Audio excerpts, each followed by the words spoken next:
I'm going to now try and explain a little bit about cycling technique or pedaling technique. There's a few different things to think about, and those things are relevant to whether you do or don't have bike shoes and cleats. So if you're just riding with flat pedals and trainers, then it's slightly different. But ultimately it's about where you put the focus on the pedals and where you push and where you don't push to make sure that you're maximizing the return from all of your effort when you're cycling through the pedals. Okay, so if you think about your crank set and your crank arm being a clock face, 12 o'clock, 3 o'clock, 6 o'clock and 9 o'clock. That's your direction of travel. Okay, so if you're riding with normal pedals and you've just got trainers and you're not connected to the bike, you start pushing and you start generating power about 1 or 2 o'clock. And you push through and you push through until about 4 or 5 o'clock. That's the window that you've got to actually generate power.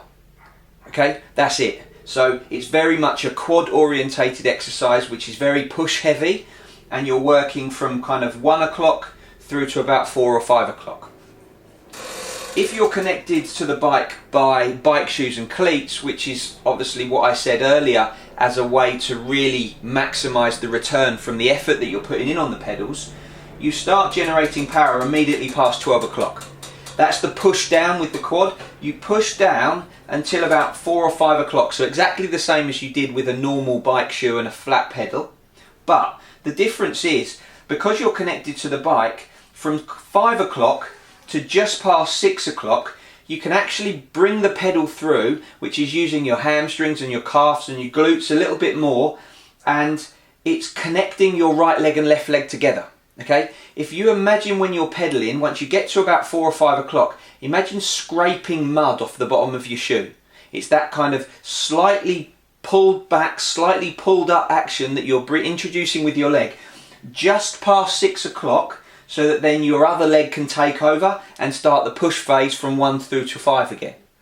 Okay, so with being clipped into the bike, you've got the opportunity to start a little bit earlier, finish at the same place, but then join through that bottom, the part at the bottom, which most people have a very, very flat spot there, joining the two legs together, which is going to give you a much smoother, much more efficient, much more powerful pedal stroke when you're riding your bike.